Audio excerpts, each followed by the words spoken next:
আসসালামু আলাইকুম সবাইকে। This is Shahadat from Butex. So আজকের ইলেকট্রোস্ট্যাটিক্স বা স্থির তড়িতের দ্বিতীয় লেকচারে তোমাদের সবাইকে স্বাগতম। সো চলো আজকে আমরা যে সকল টপিক নিয়ে আলোচনা করবো একটু জেনে নিই। আমরা আলোচনা করবো ফার্স্টে ইলেকট্রিক ক্যাপাসিটর বা তড়িৎ ধারকটা আসলে কী।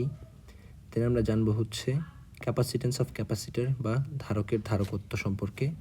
তারপর আমরা জানবো প্যারালাল প্লেট ক্যাপাসিটর বা সমান্তরাল পাত ধারক সম্পর্কে। দেন আমরা যাব কম্বিনেশন অফ ক্যাপাসিটার্স বা ধারকের সংযোগ।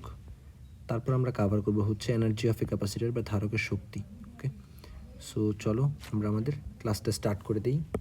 সো আমাদের ফার্স্ট যে টপিকটা সেটা ইলেকট্রিক ক্যাপাসিটার। ইলেকট্রিক ক্যাপাসিটার আসলে বলতে কী বোঝায়?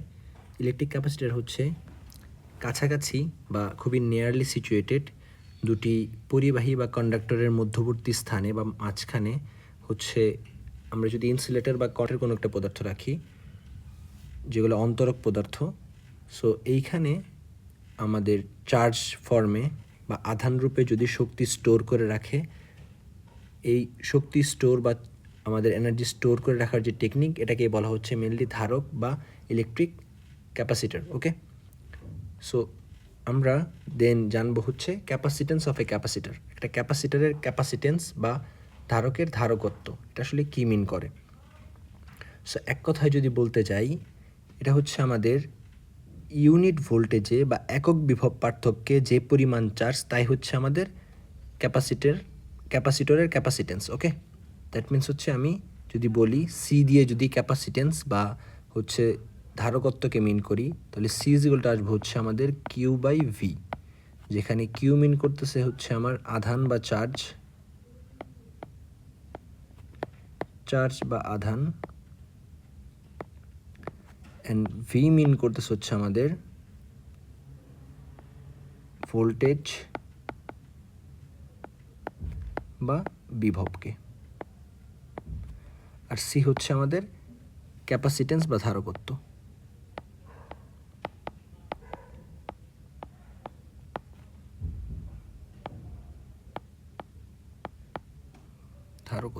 ওকে, দেন আমরা এই বিষয়টা সম্পর্কে একটু বিস্তারিত জানবো, যে ডিরাইভেশনটা আমাদের কোত্থেকে আসছে। সো আমরা যদি ফার্স্টেই দেখতে চাই, ভি এর যে ফর্মুলাটা আছে আমরা প্রিভিয়াস ক্লাসে জানছি, ভি ইজিক্যালটা 1/4πε0 ইন্টু কিউ বাই আর, আর আমাদের ডিস্টেন্স। ওকে, এটা ছিল আমাদের ভোল্টেজ, বিভব বা পটেনশিয়াল বের করার ফর্মুলা।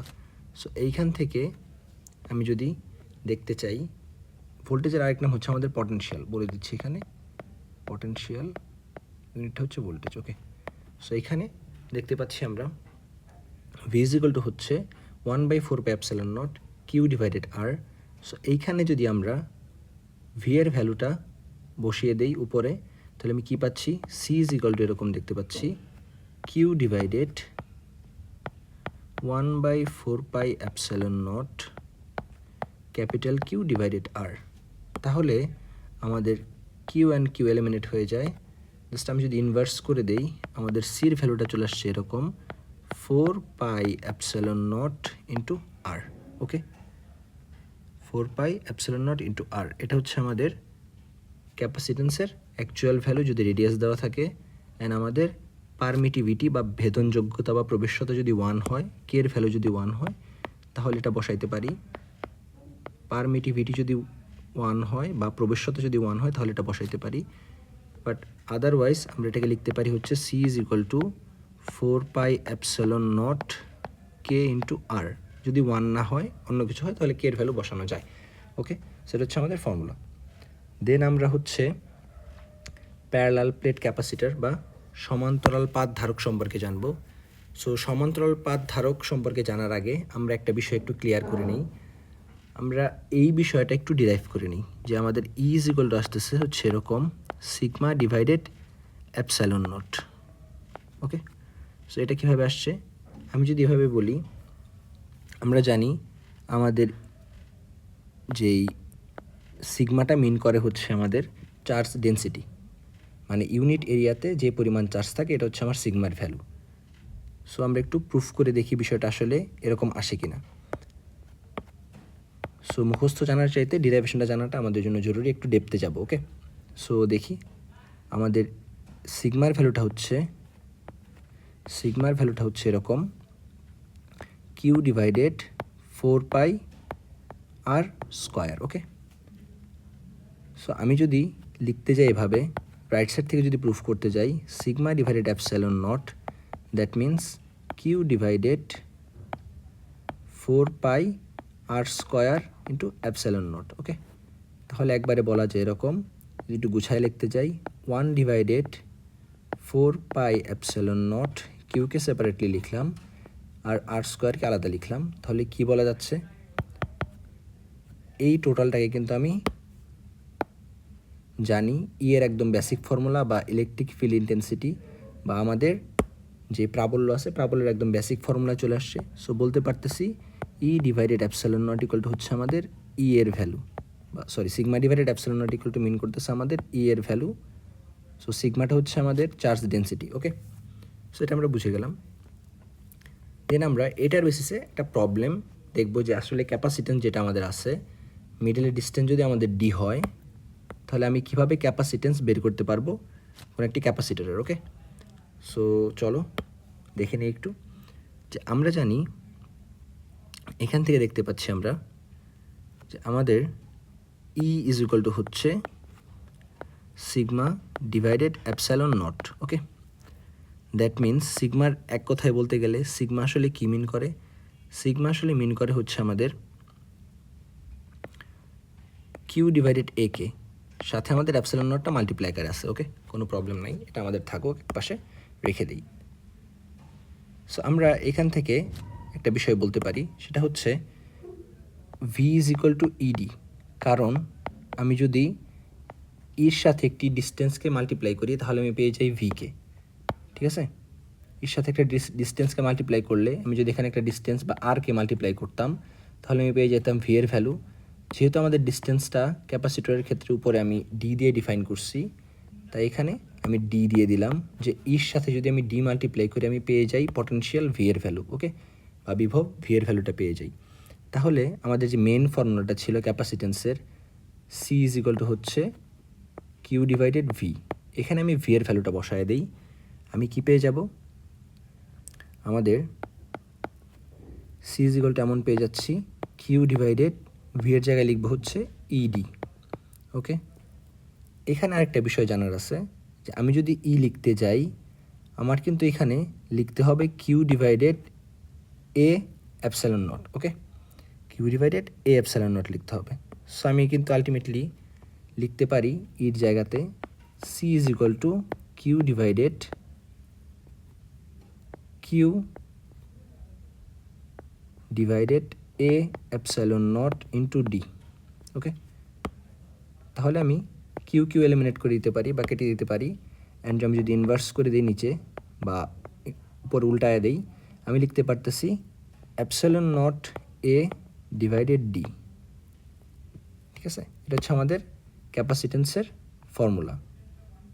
যদি দুটি প্লেটের এরিয়া দেওয়া থাকে অ্যান্ড হচ্ছে আমাদের দুটি প্লেটের মিডলের ডিস্টেন্সটা দেওয়া থাকে, অ্যান্ড যদি পারমিটিভিটি কে এর ভ্যালু 1 হয়, তাহলে আমাদের ক্যাপাসিটেন্স বা ক্যাপাসিটরের ক্যাপাসিটেন্স বা ধারকের ধারকত্ব বের করার ফর্মুলা হচ্ছে C is equal to epsilon naught A divided D. Okay, আশা করি বুঝতে পারছি। সো আমরা আমাদের কম্বিনেশন অফ ক্যাপাসিটরসে চলে যাই। এখানে দুই ধরনের কম্বিনেশন আমরা দেখব, একটা হচ্ছে সিরিজ কম্বিনেশন আর একটা হচ্ছে আমাদের প্যারালাল কম্বিনেশন। সো সিরিজ যে কম্বিনেশনটা আছে এটা হচ্ছে আমাদের সাম কাইন্ড অফ রেজিস্ট্যান্স বা রোধের উল্টা। ওকে, সো আমি যদি এখানে বলতে চাই সিরিজের ক্ষেত্রে সিএস, এই ক্যাপাসিটেন্সটা হবে হচ্ছে আমাদের তিনটা যেহেতু আছে 1/C1 plus 1/C2 plus 1/C3 inverse. ওকে, এটা হচ্ছে আমাদের ইকুইভ্যালেন্ট ক্যাপাসিটেন্স বা সিরিজ কম্বিনেশনে আমাদের তুল্য ক্যাপাসিটেন্স বা তুল্য ধারকত্ব। ওকে, আমরা যদি প্যারালাল কম্বিনেশনটা খেয়াল করি, প্যারালাল কম্বিনেশনে কি হয় বলছিলাম, রেজিস্ট্যান্স বা রোধের উল্টা হয়, তাহলে সিপিটা আসবে এরকম C1 plus C2 plus C3 এর কম্বিনেশন, ওকে। যদি এনগুলা থাকে এনগুলা জাস্ট অ্যাড করে দিব, ঠিক আছে। সো আমরা দেন জানবো হচ্ছে আমাদের লাস্ট টপিক আজকের, এনার্জি অফ এ ক্যাপাসিটর। একটা ক্যাপাসিটরের এনার্জি কীভাবে ক্যালকুলেট করতে হয় এটা সম্পর্কে জানবো। সো আমরা যদি এক কথায় বলি, আমাদের যে এনার্জিটা আছে যদি আমি ডিইউ দিয়ে লিখি, DU means not Dhaka university, that means হচ্ছে চেঞ্জেস অফ ইন্টারনাল এনার্জি বা চেঞ্জেস অফ এনার্জি। ডি ইকুয়ালটা আসে হচ্ছে আমাদের V into changes of charge. তার মানে কোনো একটি চার্জকে একটি তড়িৎ ক্ষেত্রের এক পয়েন্ট থেকে আরেক পয়েন্টে নিতে যে পরিমাণ বিভবের পরিবর্তন হয় ওটা হচ্ছে আমাদের কি কৃতকাজ আমরা জানতাম, বা আমাদের যেই ওয়ার্ক ডান এটা। সো ইন্টারনাল ওয়ার্ক ডানের ক্ষেত্রে আমরা মেনলি জাস্ট বের করব হচ্ছে, বা যেই শক্তি বা এনার্জি আছে এর ক্ষেত্রে আমরা জাস্ট বের করব হচ্ছে ভি ইন্টু ডি কিউ, বা changes of charge into V, পটেনশিয়ালটা সেম থাকে। সো এখান থেকে আমরা কি করতে পারি, ইন্টিগ্রেশন করে ফর্মুলাটা ডিরাইভ করতে পারি। সো দেখি এখানে আমি যদি বোথ সাইড ইন্টিগ্রেশন সাইনটা নিয়ে আসি,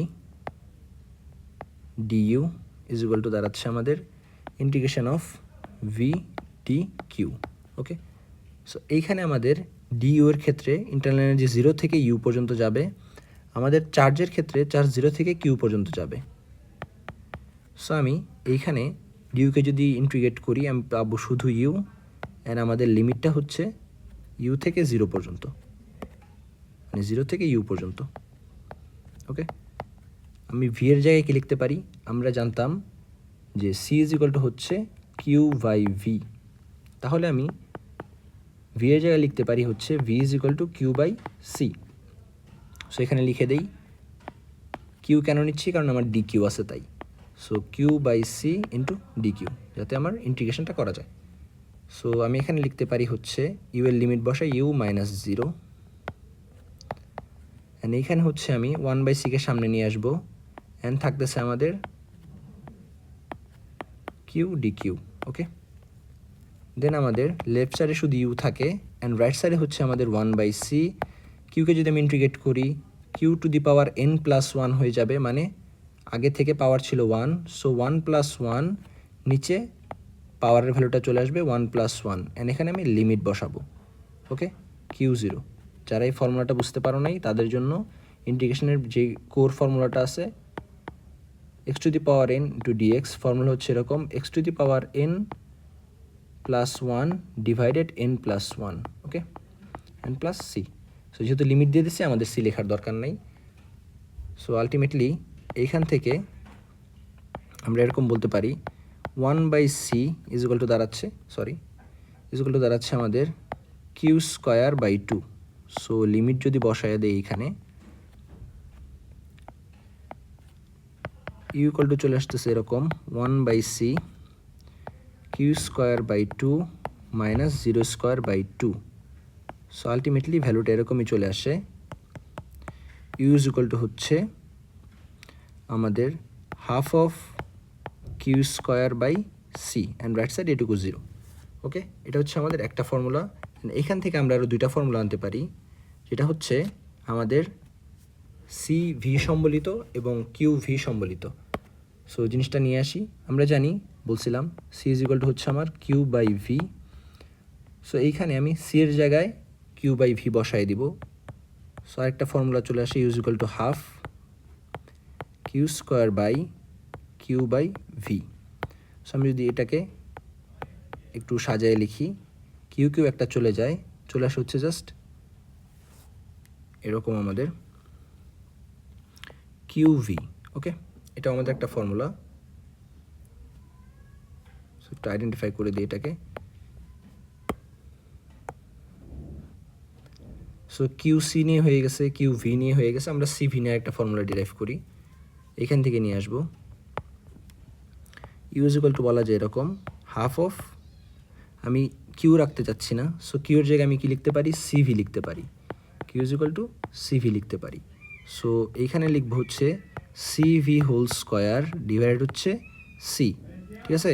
তাহলে ভ্যালুটা কি চলে আসে, half of C square V square divided C. So একটা সি চলে যায়, থাকতেছে half of C V square.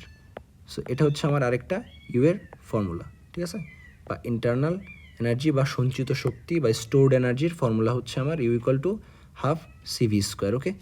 So আশা করি ধারক বা ক্যাপাসিটর সম্পর্কে যতগুলো টপিক ছিল ফর্মুলা ডিরাইভেশন সহ সবগুলো আমরা কভার করে ফেলছি। অ্যান্ড ক্লাস নোটটা ডেসক্রিপশন বক্স এবং পিন কমেন্টে দেওয়া থাকবে। সো সবার জন্য দোয়া শুভকামনা রইল। সো ভাইয়ের জন্য দোয়া করো। অ্যান্ড তোমরা যদি সলভ ক্লাস চাও, ম্যাথমেটিক্যাল প্রবলেমের সলভ ক্লাস, অবশ্যই কমেন্টে জানাবা। সো আসসালামু আলাইকুম সবাইকে।